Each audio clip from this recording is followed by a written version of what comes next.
Olá, este episódio foi gravado ao vivo durante o terceiro dia do Festival Iminente, em Lisboa. Tinha como mote a pergunta: direito à habitação, o povo ainda pode morar nas cidades? Por razões em relação às quais o Fumaça é completamente alheio, a conversa começou muito depois do horário previsto, o que limitou a abertura, a perguntas do público e o aprofundamento de outras questões que tínhamos preparado. A intensa chuva e vento e vários percalços técnicos impediram também uma gravação áudio com melhor qualidade. As nossas desculpas por isso. Ainda assim, achámos importante publicar o debate. É isso que vais ouvir de seguida.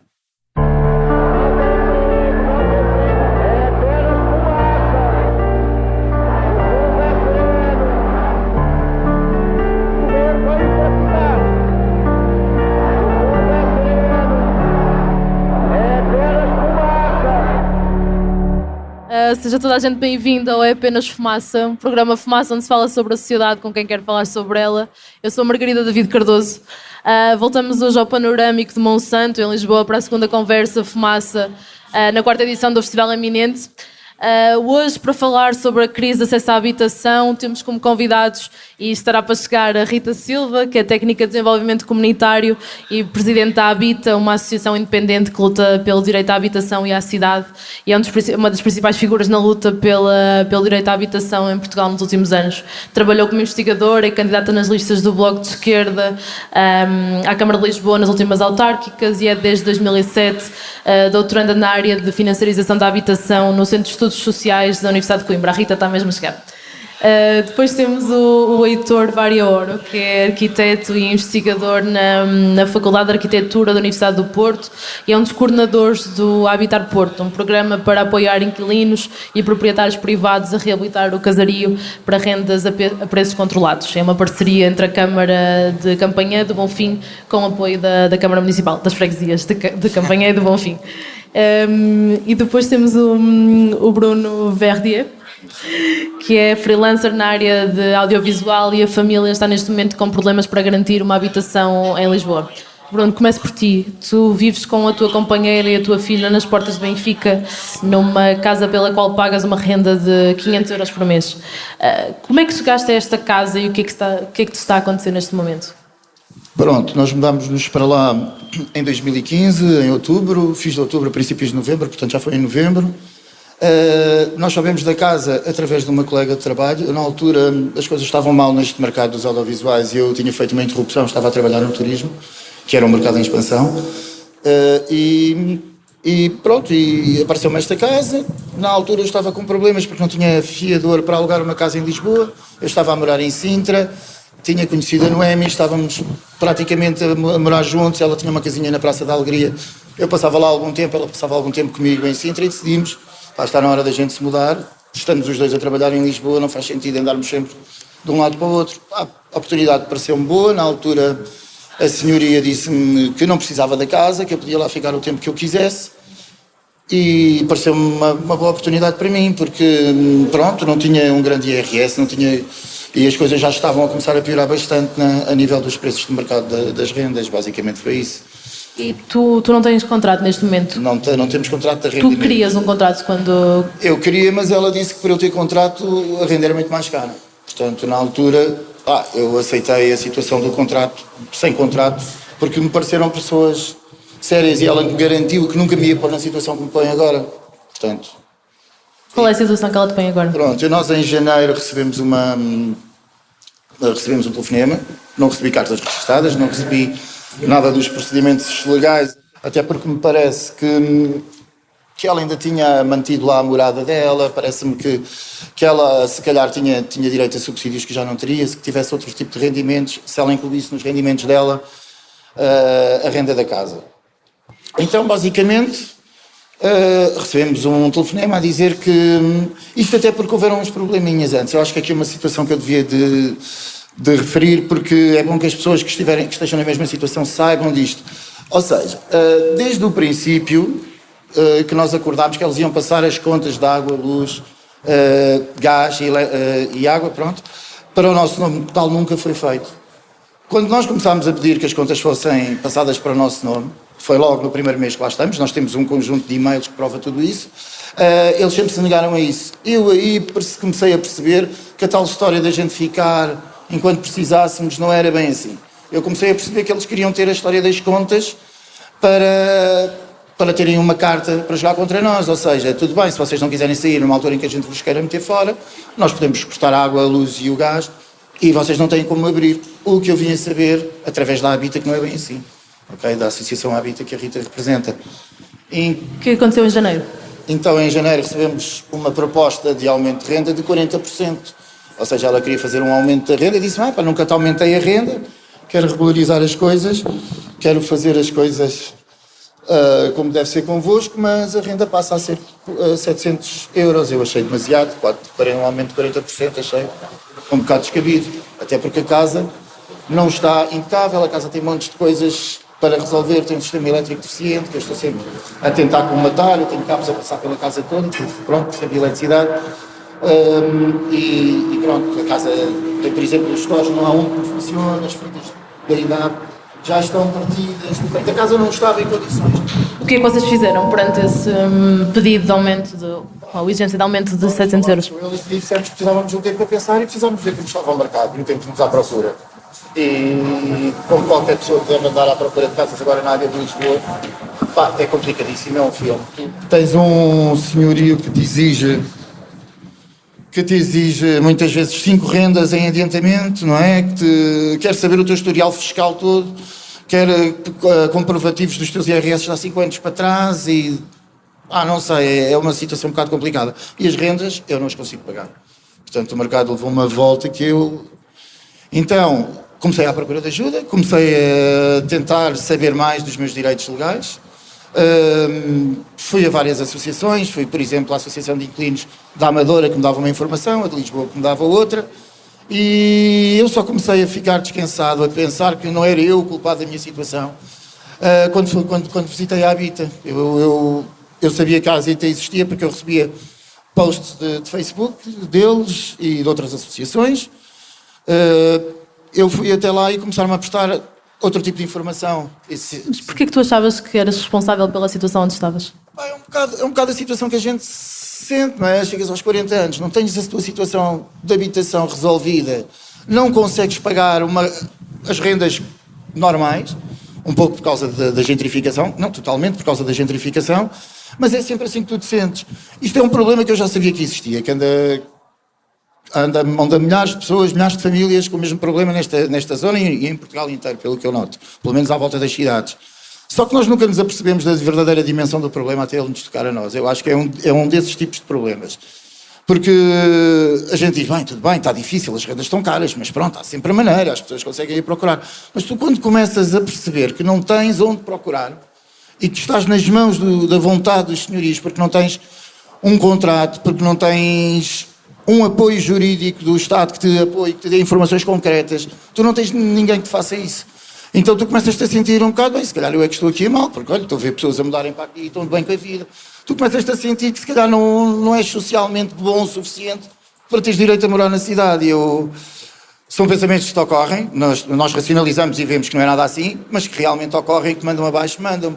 Eu vou-te dizer que até junho eu não andei descansado este ano, andei a trabalhar imenso, foquei-me mais no trabalho, mas eu não andei descansado, eu não respirava bem, porque não sabia até que ponto é que um dia chegava lá e tinha as contas cortadas, e ela tem um mês de depósito minha. Ela chegou-me agora, quando a gente não chegou a acordo, chegou-me a dizer que me dava 15 dias para eu sair de casa. Portanto, são situações que a gente precisa mesmo de ser acarinhados, de ser ouvidos, de percebermos os nossos direitos para deixarmos de panicar, porque isto leva-te um bocado a uma situação de pânico. É isso. É nisso a Habita tem sido incansável. Não só comigo, mas eu acho com toda a gente que vai lá procurar ajuda. Heitor, há uma resistência generalizada dos senhorios em fazer contratos? Na minha experiência não há, mas a minha experiência é uma experiência muito concreta. Eu trabalho mais com o caso das Ilhas do Porto, que para quem não saiba são casas de dimensões muito pequenitas, entre 20 e 40 metros, situados no interior do quarteirão. E neste caso, tanto os proprietários como os inquilinos guardam religiosamente os contratos. Para bem ou para o mal, são coisas que os vinculam. Isto é mais assim na freguesia do Bonfim. Na freguesia a campanha é já diferente. Existem casos de pessoas com contratos precários, com contratos orais, sem contratos, e existe outro tipo de... O que o Bruno está a dizer Em qualquer caso, respondo a uma coisa que eu acho que se verifica, ou seja, o caso do Bruno não é um caso isolado. Nós, recentemente, na faculdade, fizemos um estudo para tentar provar o quão longe, o quão perto é que estávamos de permitir que as rendas fossem acessíveis na cidade.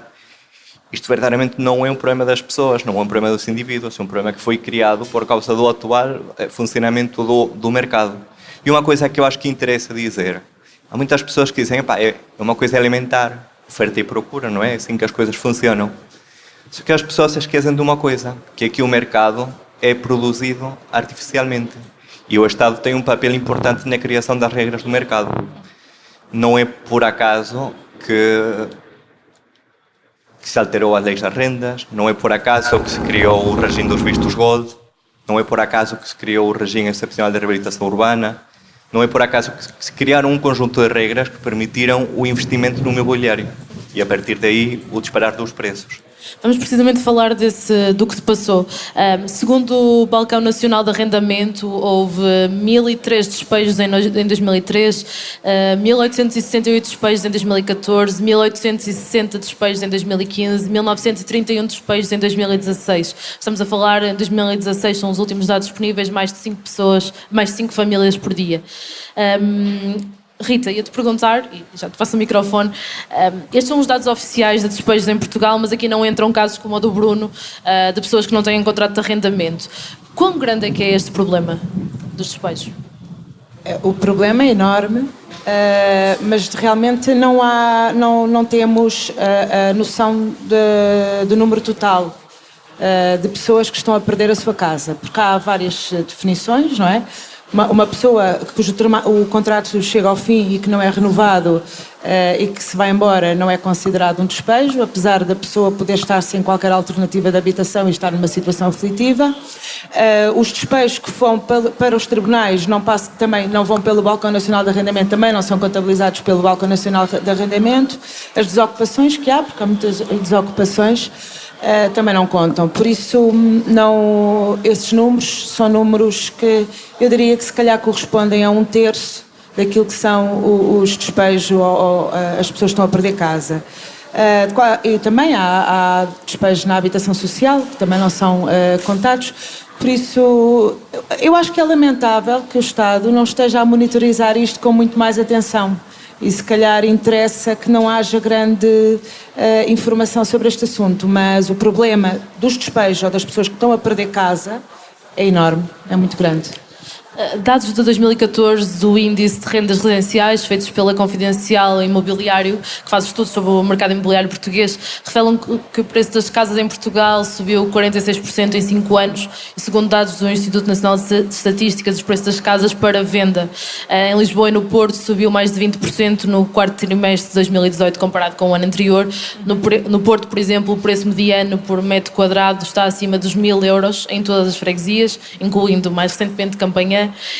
E em Lisboa os preços chegam aos 4.000 euros por metro quadrado e a mediana superou os 3.000. Rita, o mercado chegou aqui sozinho?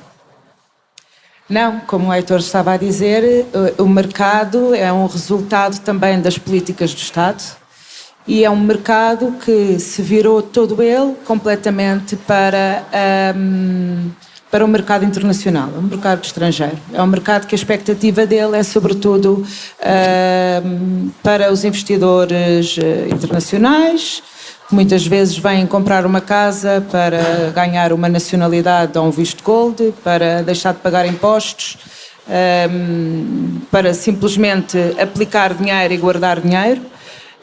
E então há políticas concretas, não é? Há políticas concretas que têm ajudado a direcionar o mercado não para as pessoas que vivem e que trabalham em Portugal. Ou seja, os números que falaste, acho que o que eles nos dizem é que este mercado não responde minimamente àquilo que é o rendimento, que é o salário, que é os rendimentos das pessoas que vivem e que trabalham no nosso país, nas principais cidades ou nas zonas onde há maior procura e onde as pessoas realmente, onde elas precisam da habitação, não é?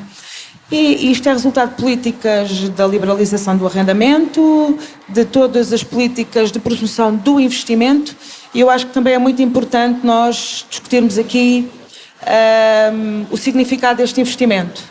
Isto é investimento? A quem serve este investimento? Quais são as consequências deste investimento? Quem ganha e quem perde com este investimento? Até que ponto é que este dinheiro fica neste país e contribui para o desenvolvimento da sociedade e contribui para uma redistribuição da riqueza que é produzida? Ou se este investimento está a produzir mais desigualdade e está a promover cidades que são mais segregadas e o empobrecimento de muitas pessoas, não é? Pronto, eu acho que isto é um assunto que é complexo, não é preto e branco, mas que tem que ser discutido, ou seja, é investimento, pura especulação que está a acontecer nas nossas cidades, é investimento, serve a sociedade. Podemos dizer, há mais reabilitação urbana. É verdade, há mais reabilitação urbana. Essa reabilitação urbana muitas vezes tem subsídios e apoios do Estado, como isenções fiscais e etc. Mas muitas vezes esta reabilitação urbana que é apoiada pelo Estado não tem qualquer contrapartida social ou condições. Ou seja, se o Estado isenta de pagar impostos à reabilitação urbana, se calhar devia de condicionar e dizer que essa reabilitação urbana não pode expulsar as pessoas que vivem nessas casas. Não pode ser uma reabilitação que promove a expulsão, não é? Pronto, isto é tudo resultado de políticas e por isso temos que nos organizar para que as políticas sejam diferentes, não é? Há bocado falavas da liberalização do mercado. Isso também decorre de uma política pública? Pois claro, a liberalização do mercado acontece em vários níveis. Acontece ao nível do mercado de arrendamento, não é? Em que os contratos foram altamente precarizados, passou a ser muito mais fácil acabar um contrato ou despejar alguém. Os contratos tornaram-se de muito curta duração, tornando as vidas das pessoas extremamente precárias. E também, quer dizer, não há nenhuma regulação de preços, que é uma coisa que nós queremos voltar a falar, que não pode ser um tabu. Ninguém está a falar em congelamento das rendas como aconteceu no passado, mas é preciso também falar em regulação de preços. Pronto, nada disto existe. A liberalização significa que há uma desregulação enorme do mercado. Depois há também outro tipo de liberalização. Há liberalização, houve uma grande liberalização ao nível das regras da reabilitação urbana, que até tornou a reabilitação urbana mais até perigosa, em certo sentido, sobretudo em áreas sísmicas e não só.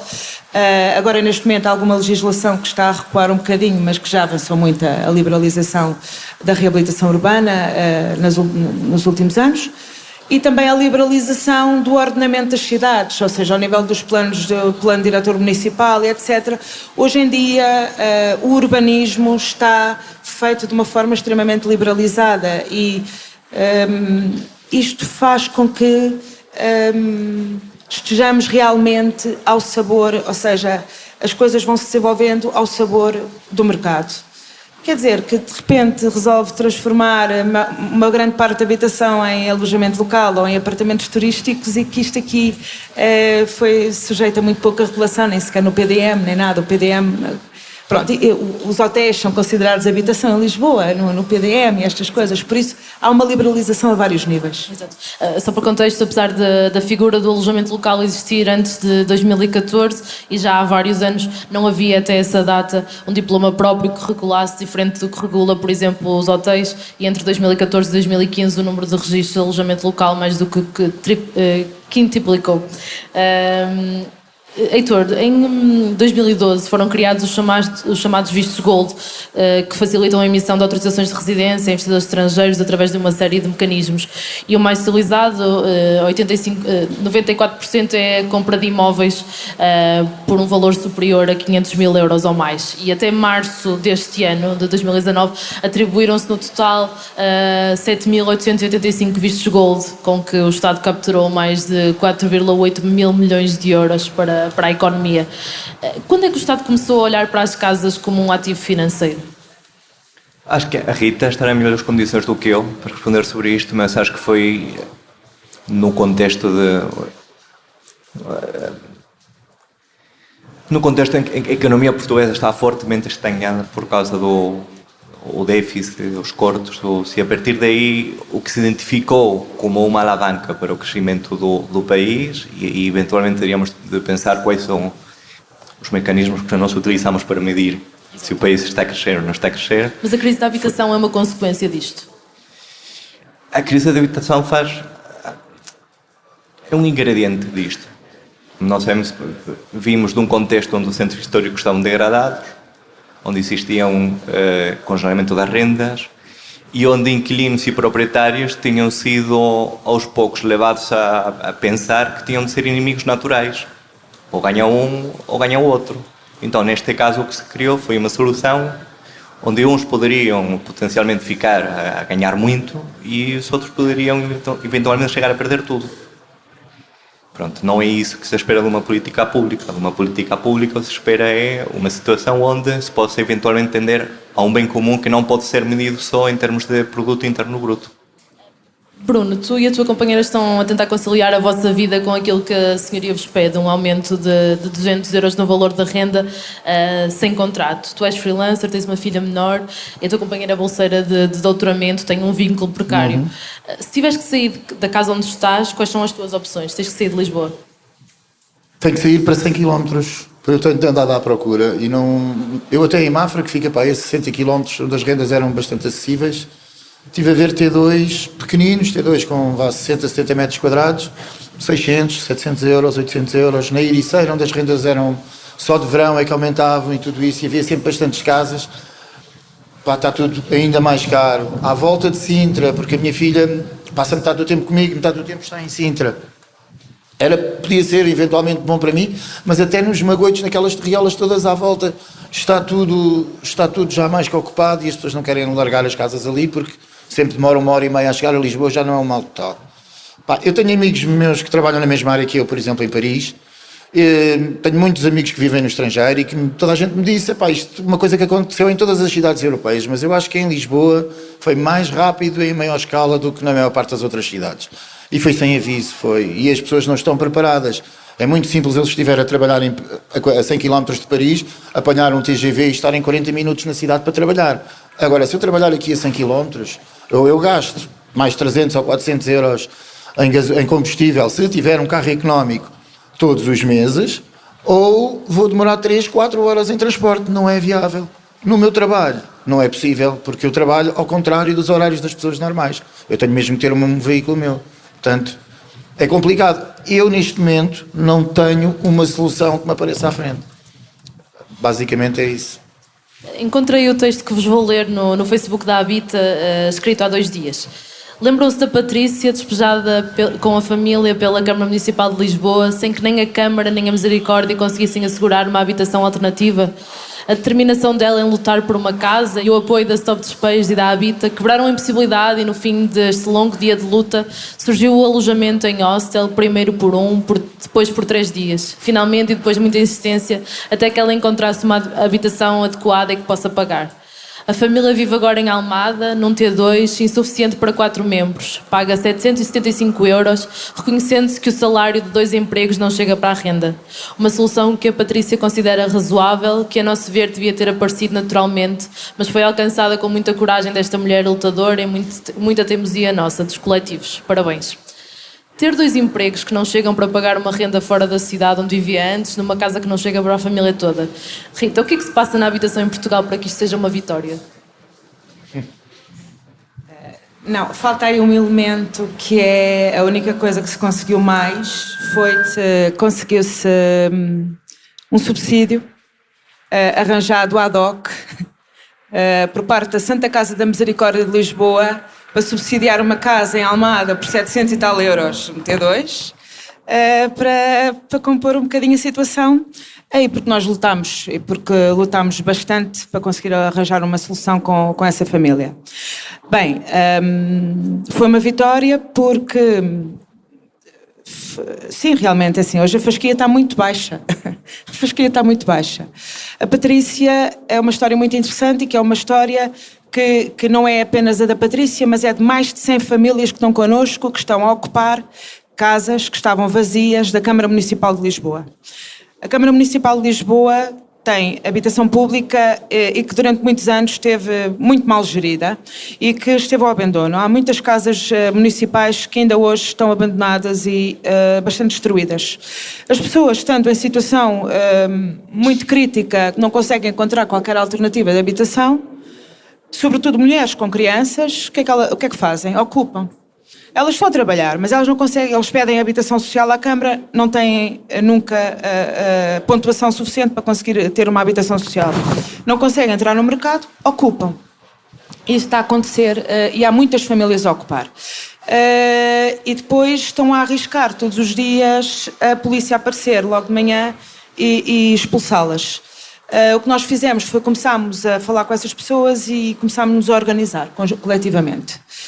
E aquilo que temos estado a dizer é que a Câmara não pode desocupar ninguém que esteja a ocupar uma habitação sem que haja uma análise da situação daquela família e de quais são as alternativas que tem. E não havendo alternativas de habitação, não pode ser despejada, porque estamos a falar aqui de um valor superior que é a segurança daquela família. Infelizmente... Sim. Abre o precedente da ocupação, mas é assim... Não é uma ou duas ou três famílias que estão a ocupar. Há centenas de famílias a ocupar e isto revela que há aqui um problema estrutural. Há aqui um problema político que tem que ser resolvido através de um processo político. É preciso mais habitação pública, de certeza absoluta, é preciso regulação do mercado e perante isto, as pessoas perante uma emergência ocuparam. Nós não, quer dizer, a Câmara diz, as pessoas têm que entrar através dos regulamentos, Compreendo isso, o pior é que a Câmara deixou ao abandono imensas casas durante muitos anos e as pessoas passavam por aquelas casas todos os dias e aquilo que fizeram um dia foi entrar lá para dentro e reabilitar a casa e cuidar da casa. Agora tem que se resolver isto de uma forma política. E pronto, a Patrícia foi despejada nesse dia, sem qualquer assistente social presente, sem qualquer análise da situação em que estava. A Patrícia tem uma mãe que está doente, toma conta da mãe que é doente e de um filho menor. E nós nesse dia ocupámos a Câmara Municipal e dissemos não vamos sair daqui enquanto não houver uma solução para a Patrícia. A partir daí conseguimos negociar primeiro um hostel. Durante um dia, depois... Um hostel. E depois uma casa em Almada com subsídio encontrado ad hoc pela Santa Casa. Pronto, quer dizer... Heitor, andas desde 2016 no terreno com projetos para procurar casar os interesses dos proprietários com os interesses dos inquilinos para reabilitar, como falavas, as Ilhas do Porto, são antigos bairros operários de habitação precária e tentas criar rendas a preços acessíveis. Como é que se concilia a capacidade de investimento e o interesse dos privados com o objetivo de ter rendas controladas? Exatamente a partir das políticas públicas. O que o Habitar fez desde o início foi confiar nos programas públicos apresentados pelo Estado. Se eles funcionavam, o objetivo era convencer o proprietário de que isto era um bom negócio para ele. Sendo um bom negócio para ele, certamente seria um bom negócio para o inquilino. Ou seja, uma das condições dos programas públicos, que na altura, e aliás convém lembrar de onde é que nós vimos. Em 2016 foi criado o Reabilitar para Arrendar, que o que exige é a reabilitação integral do edificado e só impõe como condição que as rendas sejam condicionadas. Por exemplo, é um programa nacional do IRU. Por exemplo, um T1 ficaria por volta dos 200 euros. Um T1 com áreas regulamentares. A outra condição que impõe é que com a renda seja possível pagar o empréstimo. Portanto, como disse uma das proprietárias com que nós trabalhamos, a ideia é que seja um bom negócio para os dois. Que as pessoas tenham casas por valores que elas podem pagar, que sejam compatíveis com a sua taxa de esforço. Por outro lado, que os proprietários consigam ter o seu património valorizado e com algumas garantias de que essas rendas vão ser pagas, que o património não se vai degradar. Portanto, a ideia aqui é pôr a funcionar as políticas públicas. Felizmente, o caminho tem vindo a melhorar, possivelmente não tanto quanto nós precisaríamos, não há suficiente dotação orçamental, e outros grandes problemas é que, mesmo que exista dotação orçamental, os programas são extremamente complexos. Uma pessoa, um proprietário ou um inquilino não consegue lá chegar. por ele próprio. Portanto, até poderíamos chegar ao cenário idílico de termos o orçamento suficiente, que certamente ainda não acontece, por variedíssimas razões. Mas o problema é que as pessoas nem sequer conseguem lá chegar, porque há um verdadeiro labirinto burocrático. O problema não é os proprietários estarem a perder dinheiro, mas sim estarem a perdê-lo no momento em que ganhar dinheiro com uma ilha é muito fácil. Os proprietários que trabalham connosco, as proprietárias que trabalham connosco são heroicas também por isso. Já recusaram ofertas astronómicas pela sua propriedade porque querem dar-lhe um uso social que o mercado neste momento não está a dar. Em março escreveste isto no Público, num artigo de opinião. O Estado tem ou deve ter mecanismos para obrigar o mercado a dar um uso social à habitação? Como eu referi, o Estado contribui para o funcionamento do mercado. Não é por acaso que certos atores passaram a ter mais vantagens ou mais facilidade de ação dentro do mercado do que outros. Eu não acredito muito no caráter punitivo do Estado. Eu acredito mais no caráter comunicativo do Estado. Ou seja, criar mecanismos que funcionem, convencer as pessoas de que isto é bom para elas. De que fazer isto não é uma má ideia. Há algumas pessoas que pensam, que estamos agora num momento em que se eu arrendar, eu sou idiota, não é? Os arrendamentos estão tão caros que a única opção viável, a única opção razoável é comprar, e as pessoas são forçadas a fazer coisas que elas não querem.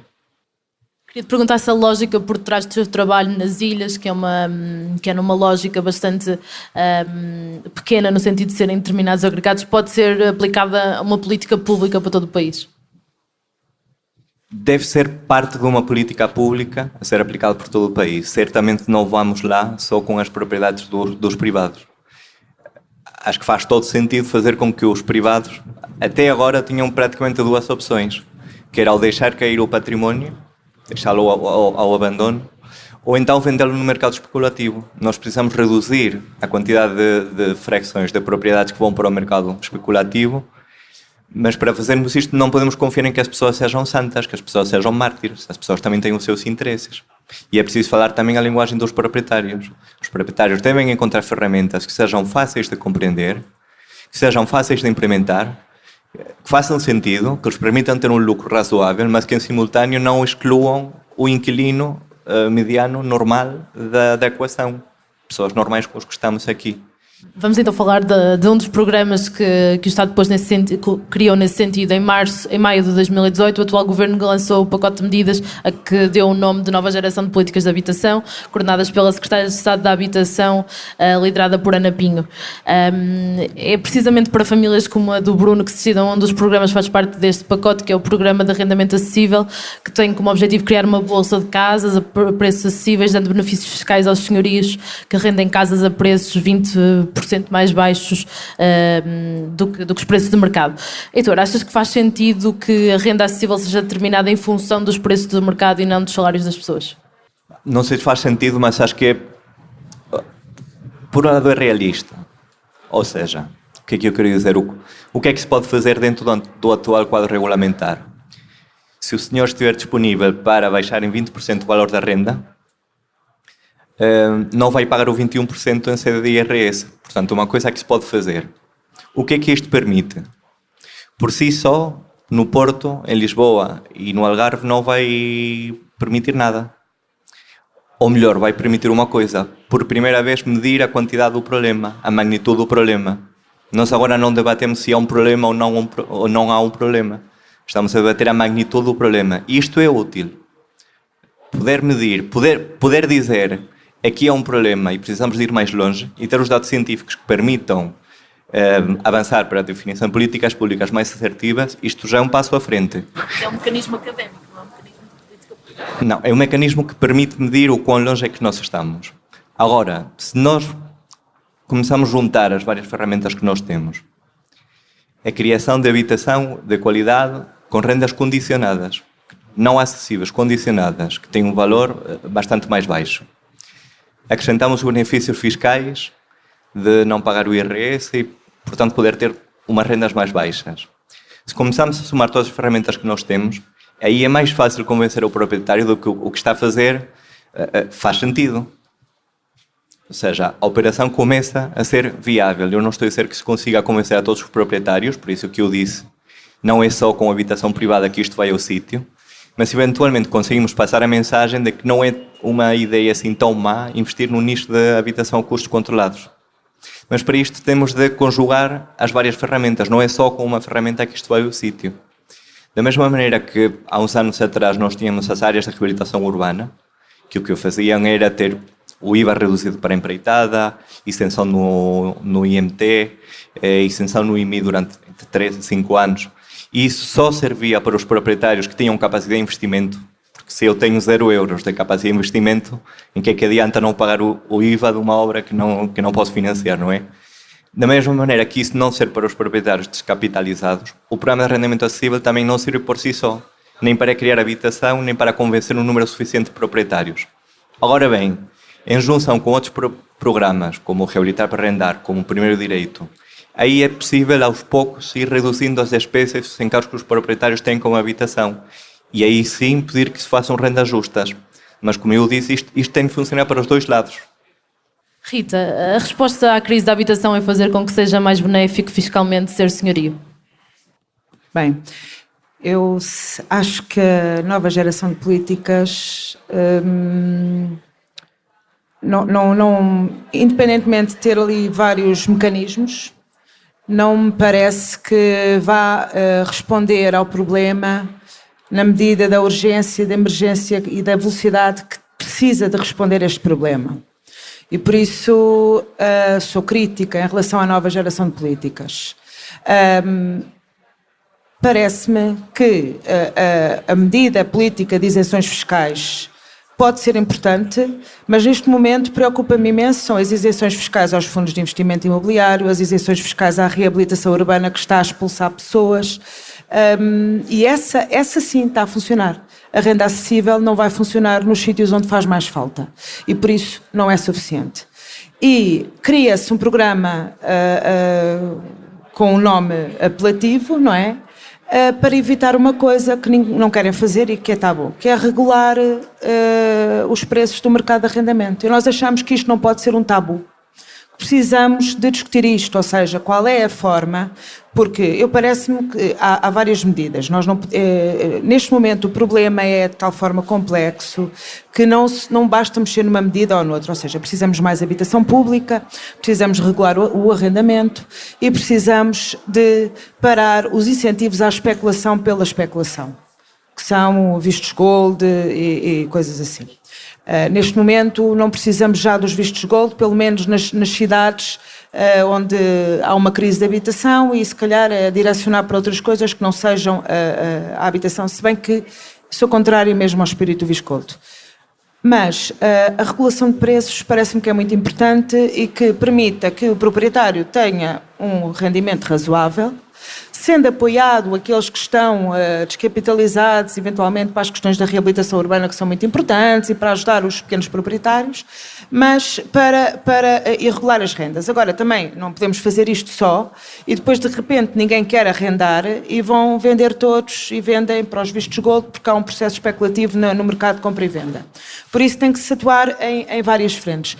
Agora, os incentivos fiscais hoje servem para evitar a regulação. E neste momento nós precisamos de regulação e de mais habitação pública. E em relação ao Primeiro Direito, que é o único programa que pretende desenvolver mais habitação pública, nós vemos que todos os anos há os constrangimentos brutais ao déficit e nós não vamos ver, não sei, eu estou muito pessimista relativamente ao aumento do orçamento para este programa e ainda por cima vai cair nas autarquias uma parte muito importante deste investimento que pode ser muito complicado também para ser implementado como precisa. Bruno, para ti a habitação pública alguma vez foi uma opção? Não sei até que ponto os meus rendimentos se inserem, porque eu olho para o estado das coisas e vejo que há famílias que estão 20 vezes pior do que eu. Eu nunca me candidatei a nada disso porque consigo pagar as minhas rendas, não é? Não vou estar a tentar tirar um lugar a uma pessoa que precisa mais do que eu e que às vezes não se mexe para isso ou não entregou os papéis a tempo ou qualquer coisa assim. Mas por que não? Por que não? Se eu agora vejo em bairros sociais onde tenho colegas a viver, as casas a serem arrendadas a turistas, as casas a serem arrendadas a famílias estrangeiras, não tenho nada contra com famílias estrangeiras, eu sou casado com uma estrangeira, não é nada disso. Mas, atenção, a questão é vendidos e alugados, até que ponto é que isto faz-me um bocado de confusão, uma habitação social, eu acho que devia ter algumas regras e devia de servir sempre para aquilo, a vida da pessoa mudou, se calhar devia de procurar outra solução, ou não sei, eu não estou muito por dentro, estou a pensar agora que finalmente tenho o meu agregado social nas finanças todo regularizado e tudo isso, de começar a ir à procura, porque não se me apresentam outras soluções. Eu quero pagar, eu prefiro ser dono da minha vida, prefiro não estar a depender de ninguém, mas se eu não tiver outra forma, claro que tinha que recorrer a uma situação dessas, queria ver se não era mesmo necessário, não é? Mas se não tiver outra forma, tenho que o fazer, como qualquer outra pessoa, não sei. Dizem que a habitação é um direito constitucional. Eu neste país não vejo esse direito a ser protegido por ninguém, tirando pelas coletividades e associações que nos vão amparando, porque é mesmo isto, é amparar as pessoas que não têm outra forma de resistir. Vá lá. Rita, a Câmara de Lisboa tem dois programas principais de apoio ao arrendamento, o programa de renda convencionada e o programa da renda apoiada. Uma família como a do Bruno, com 2 precários, com uma menor, teria direito a algum destes apoios? Ter direito tem, não há a disponibilidade de casas para chegar a ele, esse é o problema, não é? Faltam casas. Eu acho que a habitação pública condicionada ou apoiada, durante muito tempo a habitação pública foi muito estigmatizada, não é? E há uma certa tendência a associar a habitação pública a algo que é o bairro social, o gueto, a coisa de má qualidade para pobres, habitação pobre para pobres. E acho que não devemos pensar assim. A habitação pública, por exemplo, outras cidades da Europa, Amsterdão tem quase 40% de habitação social, e isto abrange um setor da sociedade enorme, não é? E não é nenhum favor que estamos a pedir ao Estado, nem a viver de nenhuma caridade, não, são direitos e acho que fazia e devia de fazer parte de uma política pública. Pronto, é isso, ou seja, hoje em dia há cerca de 3.000 pessoas que se candidatam a um concurso de renda condicionada para 10 casas. E por isso é um sorteio que as pessoas dizem assim, isto é o Totoloto, e é o que as pessoas nos dizem. Ao nível da renda apoiada, as pessoas têm que ter pontuações muito elevadas, ou seja, têm que acumular muitos problemas para conseguirem ter acesso a uma habitação, por exemplo, problemas de deficiência, doença, crianças de baixíssimos rendimentos, assim, coisas muito... E pronto, não há entrada nisso. Heitor, no Porto, o Bruno, uma família como a do Bruno, teria direito a uma habitação camarária? Nem no Porto, nem em Lisboa. Nós, naquele estudo que recentemente publicamos, chegamos à conclusão que 75% dos agregados fiscais no Porto não tinham resposta nem a partir da habitação social, nem a partir da chamada habitação acessível. E esta é a lacuna que interessa preencher. Qual é a solução? A partir daqui temos de mobilizar tudo o que seja um recurso útil. Nós costumamos dizer que a única maneira de diversificar o leque de beneficiários da habitação é diversificar o leque de promotores. Aí, eu acho que programas como, por exemplo, o Primeiro Direito têm coisas valiosas, porque fazem com que a gente que não tem competências em matéria de habitação, mas tem interesses em matéria de habitação, possam fazer parte da solução. Cooperativas, IPCS, proprietários de ilhas, associações de moradores, empresas municipais. A questão é como é que nós chegamos lá, com mecanismos que são tão burocratizados, que demoram tempo a ser construídos e a correr contra o relógio, porque o mercado, entretanto, não espera. E uma das questões que a mim, pessoalmente, já me está a preocupar é o valor da construção. Nós, com os valores que foram definidos em portaria, por exemplo, para a reabilitação com o Primeiro Direito, onde, em princípio, para uma ilha poderíamos ter cerca de 50% do valor a fundo perdido, o valor de referência está tão longe do valor real do mercado da construção que nem a 30% chega. Portanto, nós estamos a correr contra o relógio. É preciso descomplicar. Em julho, o Primeiro-Ministro António Costa disse, e estou a citar: quando daqui a 6 anos comemorarmos os 50 anos do 25 de Abril, poderemos dizer que eliminamos todas as situações de carência habitacional e 50 anos depois do 25 de Abril garantiremos a todos os portugueses o direito a uma habitação adequada. Bruno, tu acreditas que isto vai acontecer? Eu gostava muito que acontecesse, mas eu não vejo as coisas irem por esse caminho, de todo. Não vejo as coisas irem por esse caminho. Eu ouvi, acho que até foi na Habita, que haviam para aí umas 30 mil famílias na minha condição, que não sabiam bem como é que haviam, para onde é que haviam de morar. Eu pergunto, mas que tipo de cidades é que isto vai gerar? Mas se for daqui a 10 anos, quem é que vai ficar cá a morar? As pessoas que não têm rendimentos e conseguiram arranjar habitação social, e as pessoas que têm muito dinheiro e que, se for preciso, nem param muito tempo na cidade. Alugam uma casa e turistas. E quem é que vai trabalhar para fazer a cidade mexer? Eu não sei, são tudo questões. Eu adorava esta cidade é a minha cidade, a cidade de Lisboa. E eu acho que esta cidade está a perder muita da sua identidade. Está mais bonita arquitetonicamente, está mais bem cuidada, tudo isso. Mas não tem alma, não tem gente. E será que para fazer mover estas infraestruturas todas, transportes, limpeza, comidas, distribuição, não é preciso gente de todas as classes? A mim o conceito de classe social já me faz um bocado de confusão à cabeça. Não é uma coisa que não é um conceito que eu seja muito permeável em aceitar determinada situação social. Não acho que as pessoas não têm que se acomodar, não têm que pensar, pronto, tudo bem, a minha vida é assim, tenho que me aguentar, para nós só há isto e não tenho que lutar por mais nada. Eu não vou por aí. Eu agora acho que essa perspectiva do Primeiro-Ministro é completamente irreal. E eu não sei se vocês ouviram, ele, não sei se foi hoje ou ontem à noite, acho que foi ontem à noite, também veio dizer que se calhar o Governo tem mesmo que intervir na regulação do mercado e tudo isso. A minha pergunta é porque é que não se interviu logo? E porque é que não se reverteram as leis de liberalização que foram impostas por outro Governo? Não consigo compreender, é inaceitável. E custa-me ir votar a saber disto, mas pronto, voto porque prefiro isso do que um mal maior. Rita, disseste há pouco que eras crítica da nova geração de políticas de habitação. A propósito do primeiro direito que vocês já falaram, um programa que entrega este pacote e que é baseado num levantamento nacional das necessidades de realojamento habitacional feito pelo IRU, Instituto Público de Habitação, e estes resultados foram publicados em fevereiro do ano passado. Identificou quase 26 mil famílias em carência habitacional que precisavam de ser realojadas. Em 2011, segundo os censos, mostrava que havia 132 mil alojamentos com carências habitacionais. Isto parece uma grande melhoria em 8 anos. Não, eu acho que foi uma boa pesquisa prévia a este debate, que parabéns. Não, há contradições enormes na forma como são feitas as avaliações estatísticas do que é as carências habitacionais. São estudos diferentes, com critérios de avaliação diferentes, que chegam a números totalmente diferentes. Não houve nenhuma melhoria nos últimos anos. Não houve nenhuma melhoria nos últimos anos porque nós não temos praticamente orçamento público para a habitação desde o início da crise, 2009, deixou de haver, e por isso não houve grande melhoria da qualidade da habitação.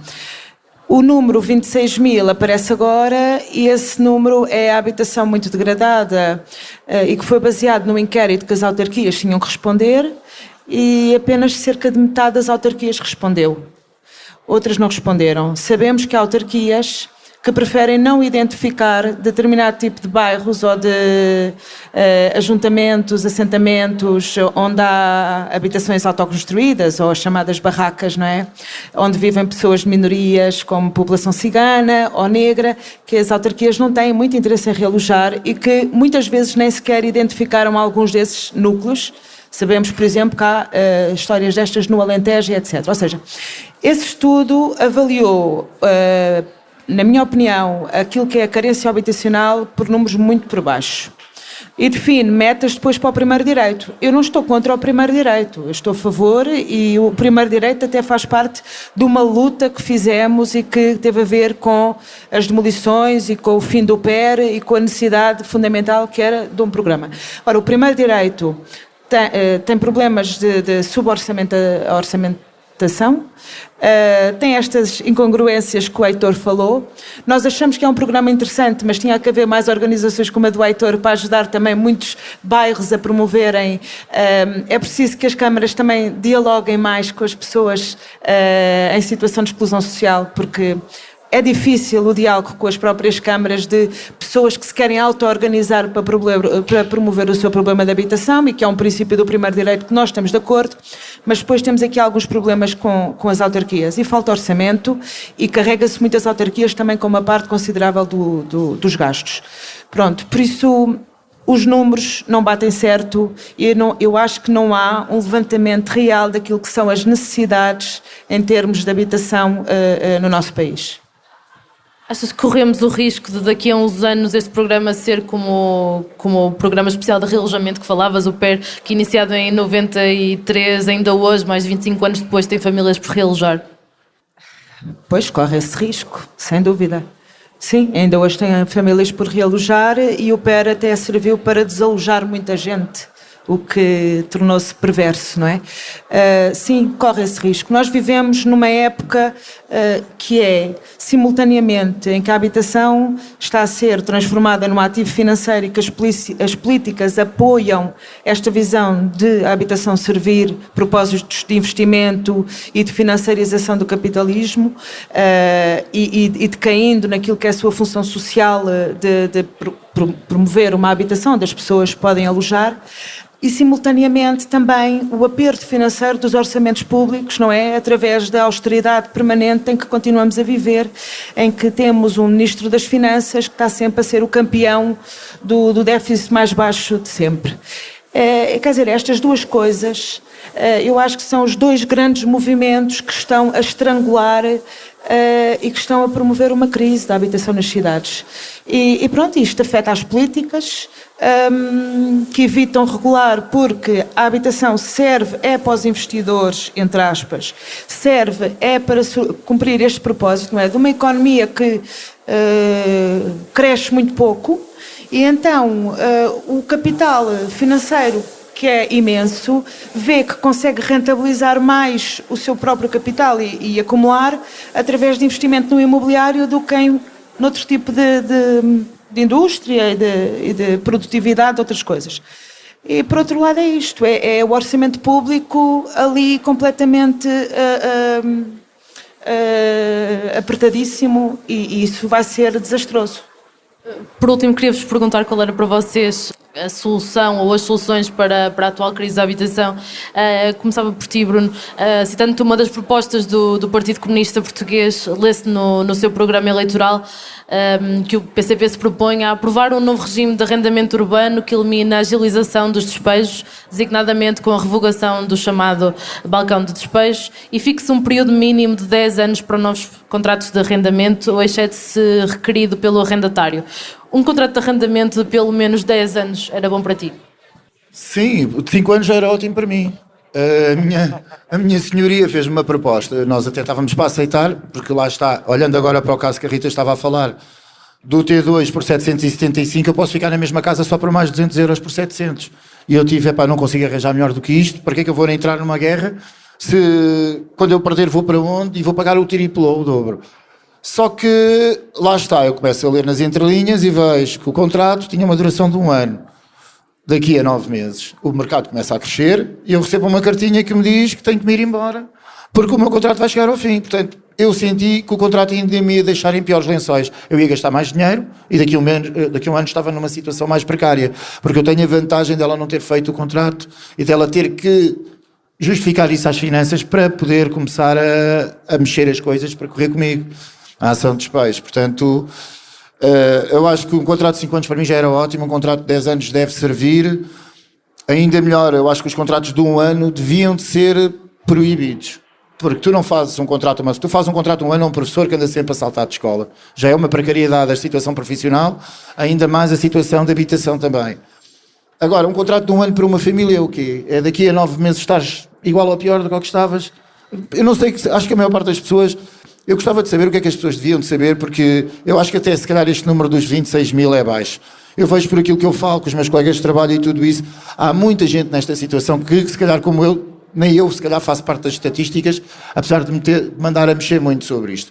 Eu acho que as pessoas, primeiro tem que haver uma avaliação séria do que realmente está a acontecer, sem nada escondido, saber realmente quantas pessoas é que estão a passar mal por causa do excesso de rendas que pagam, ou que nem sequer têm uma solução à vista e que têm que recorrer a 3 trabalhos só para pagar a renda. Depois a gente entra em casa deles, não tem nada, tem um frigorífico vazio e não vivem. Eu não quero viver assim. Eu, para viver assim, vou viver para uma caravana. Não vou viver a lutar por uma renda, por uma coisa que nunca vai ser minha, basicamente.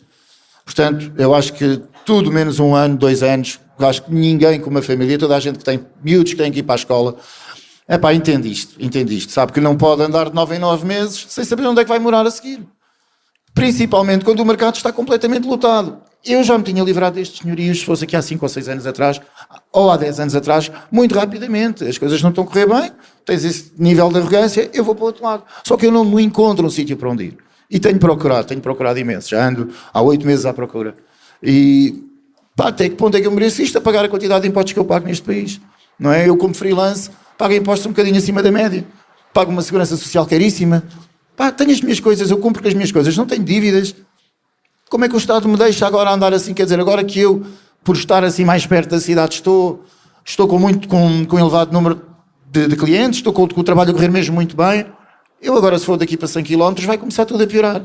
E a minha vida não vai ser mais fácil, porque eu vou ter que gastar tanto em combustível, vou ter que, se calhar, abdicar da guarda paternal que tenho para conseguir, para não fazer a minha filha passar pelo mesmo. O que é isto? Isto é investir numa sociedade que vai para a frente, que é justa?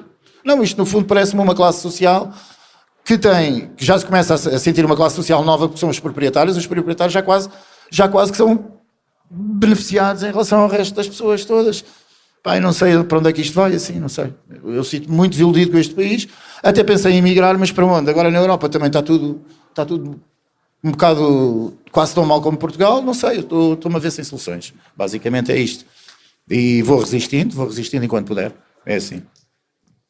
Rita, ia-te pedir um comentário a esta questão do PSD, se isto seria atrativo para os senhorios, e vou-te ler também uma parte do programa eleitoral do CDS-PP, em que diz, e estou a citar: o Estado pode fazer mais pelo aumento da oferta. A capacidade de intervenção e negociação do Estado deverá ser utilizada para que sejam disponibilizadas áreas de intervenção para a construção ou reabilitação a preços atrativos às instituições particulares de solidariedade social, as IPSS, cooperativas de habitação e empresas de construção privada. Tu dizes que tem que haver mais habitação pública ou mais habitação fora do mercado privado. É nisto que estás a pensar? Pronto, quer dizer, eu percebo a intenção do CDS quando coloca isso aí, porque o CDS o que quer dizer é que o mercado privado não pode resolver o problema social que está a criar de habitação e por isso empurra para o Estado. É claro que depois o CDS também é aquele que promove cortes ao nível dos gastos públicos do Estado. Por isso, hipocrisia pura, na minha opinião. Agora, eu acho que nós precisamos realmente de aumentar a oferta pública ou outros regimes coletivos de propriedade e diversificar as formas de habitação que estejam realmente fora do mercado e que pode ser promovido não só pelas IPSS, ou pelas misericórdias, ou por grupos organizados de pessoas, ou por associações, ou o que for. Para isso é preciso orçamento também público para apoiar esses processos. Mas pronto, quer dizer, mas o mercado privado em Portugal é tão grande que realmente ele tem a função de também responder ao problema. Não podemos dizer que ele não tem que ver nada com o problema. E o mercado privado tem que ser regulado de forma a ser razoável para as partes. Não é? Os proprietários também que ganhem o seu dinheiro, mas que seja uma coisa razoável. E tem que haver regulação da especulação imobiliária, que está neste momento ao rubro, e que em vez de ser regulada é promovida pelas políticas do Estado. E pronto, eu acho que é esta diversidade de políticas que vai respondendo aos problemas. Mas isso vai ser uma coisa muito difícil de acontecer no momento atual em que estamos. E por isso não vale, eu acho que nós vamos ter, independentemente dos programas políticos e das campanhas eleitorais, e até daquilo que o António Costa disse, que em 2024 temos o problema da habitação resolvido, isso é pura campanha eleitoral, é aquele tipo de promessa que toda a gente sabe que não se vai cumprir e que serve para uma campanha eleitoral. Eu acho que nós estamos a disputar o espaço para viver, estamos a disputar as nossas condições para conseguirmos continuar a viver nas cidades, que é onde nós trabalhamos também, e acho que é preciso que nos organizemos. Temos que nos organizar verdadeiramente, coletivamente, vários grupos de várias formas, nos organizarmos para exigir isso, porque isso não vai acontecer facilmente. Diz que não vai acontecer facilmente. Não vai acontecer porque, por um lado, eu parece-me que estamos numa fase em que é tal coisa, temos um garrote nos orçamentos públicos devido a uma austeridade permanente que é imposta. Por outro lado, temos um crescimento da própria economia que é muito baixo. Por outro lado, temos o sistema financeiro, a construção, a área da promoção imobiliária e da construção sempre foi um setor muito importante e poderoso dentro do nosso país, aliado ao setor financeiro, que hoje vê no imobiliário a sua, quer dizer, é a salvação também, parece que está-nos a tirar da crise de alguma forma, entre o capital e não sei o quê, mas vai promovendo assimetrias cada vez maiores na sociedade, mas está a responder a interesses, não é? Porque se nós estamos a ter uma enorme transição da propriedade, dos pequenos proprietários que estão a vender e que neste momento começam a entrar grandes fundos de investimento imobiliário, esses fundos que estão a entrar fazem parte destas dinâmicas globais de financiarização que veem no imobiliário, que estão a apostar nas cidades para aplicar dinheiro, porque interessa-lhes mais e ganham mais dinheiro a aplicar dinheiro nas cidades do que e ali na pura especulação, do que numa fábrica ou numa indústria ou noutra coisa qualquer. Quer dizer, e os Estados andam aqui um bocadinho sob aquelas chantagens, não é, das circunstâncias de estarem muito reprimidos do ponto de vista dos orçamentos públicos e chamam a isto de investimento, mas este investimento tem consequências gravíssimas. Depois há interesses financeiros e imobiliários fortes, não é? Então, quer dizer, nós temos que nos organizar, ou seja, isto está a favorecer muitas vezes as pessoas que são proprietárias, mas está a deixar de fora todas as pessoas que não são proprietárias e que vivem arrendando ou que não têm casa, não é? Está a dividir a sociedade em dois polos. E eu acho que temos que, quem está a perder com esta situação, tem que se organizar e tem que exigir outras políticas. E eu acho que é um problema é um problema da época atual que estamos a viver e que não vai embora tão facilmente. Não sei se me expliquei. Heitor, lê-se no programa eleitoral do LIVRE que um dos objetivos para a habitação é, estou a citar, apoiar as cooperativas habitacionais de autoconstrução e habitação evolutiva, por forma a capacitar os cidadãos ao nível técnico, formativo, institucional e garantir o acesso à habitação com custos acessíveis à classe média e aos jovens. Achas que apoiar as famílias na autoconstrução é uma boa medida? E se isto é um novo SALO, o Serviço de Apoio Ambulatório Local, que foi aprovado em julho de 1974 por iniciativa do então Secretário de Estado da Habitação, o arquiteto Nuno Portas? Há muitos estudos históricos sobre a questão da habitação evolutiva e eu próprio estou a orientar uma tese neste momento sobre a habitação evolutiva para o caso específico das ilhas. Não seria, em princípio, a opção que eu defenderia. Eu acho que da mesma maneira que as pessoas têm direito a ter uma assistência sanitária gratuita, profissional e de qualidade, acho que as pessoas devem ter direito a profissionais de qualidade que na área da arquitetura lhes permitam viver com dignidade. Não ter uma casa bonita, não ter uma casa à capa da jornal, isso quem quiser. Mas ter uma casa com áreas mínimas, com dignas, ter uma casa com ventilação, com iluminação, ter uma casa que não ponha doentes às pessoas. E isso acho que só se consegue com profissionais de qualidade. O problema que nós temos, como a Rita estava a dizer, é que agora os profissionais se encontram em estruturas produtivas para trabalhar no segmento de gama alta ou de luxo, e existem poucos incentivos para que os profissionais trabalhem para as pessoas normais, para as pessoas comuns, como os que estamos aqui, que também precisam de casa. As mudanças começam na base, nós próprios, no Habitar, que é um programa que tem alguma aceitação por parte das pessoas.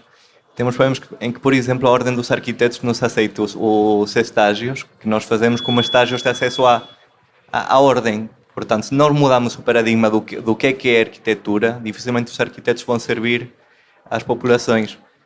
Portanto, não precisamos de arquitetos, Cissa, Soutos Mouras e por aí fora, precisamos de profissionais que deem resposta. Eu não acredito demasiado neste tipo de soluções das pessoas autoconstruídas, porque as pessoas, como o Bruno estava a dizer, já fazem o suficiente com fazer o seu trabalho, fazê-lo bem e conciliar a sua vida profissional e a sua vida pessoal. Acho que devemos encurtar a distância entre a arquitetura e as pessoas.